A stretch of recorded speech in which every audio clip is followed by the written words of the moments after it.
There was a lot said about you before your dirty boxing debut. In the media, everyone was wondering about what happened in the lead up to the UFC fight, and then you missed the weight, and then your opponent wouldn't take it, and then, there was people wanted you to go sit in your hotel room and cry instead of going out with your friends. And, can you talk to us a little bit about that? This is kind of your first time talking to the fans, to letting them know, what went wrong with the UFC and, how maybe you can mend that or whatever. It was just something going up a weight class. I just took the cut for granted a little bit more than I should have. You know what I'm saying? Like, it was definitely like 1 or 2 adjustments, I would have made way for that fight. You know what I'm saying? I was like super sharp going into that fight. But you know what I'm saying? Like, I was like ready to fight, you know what I mean? I just I try to make weight close to the weigh-in so that'd be like easy to rehydrate, and it just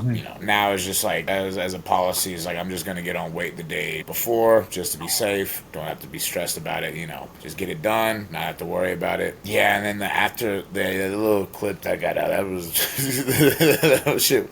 That shit afterwards, because you have the weigh-in, left. The fight was still on. All right, cool. All right, well, I'm gonna lose some money, but all right, I'm still ready to fight. You know what I'm saying? I'm gonna go take care of business. Then I'll, wake up from a nap. Boom, the fight's off. He accepted it. Then he turned it down. I'm not gonna say nothing. You know what I'm saying? I didn't hold up my end of the bargain, so I'm not gonna say anything negative about him. But that happens. I sat in the hotel room and was bummed out. You know what I'm saying? Having existential crisis for hours. You know what I'm saying? You know what I'm saying? Like, damn, dude, I gotta get the out of this hotel room, you know what I'm saying? And one of the big things is like my profile skyrocketed so quickly. I'm used to people not giving a about what I do, you know what I'm saying? Like, I'm used to people like not watching me. And of course, if someone gets a little clip of you out of that motherfucking spot, they stop that in between. A couple days later, you get on social media, like, oh,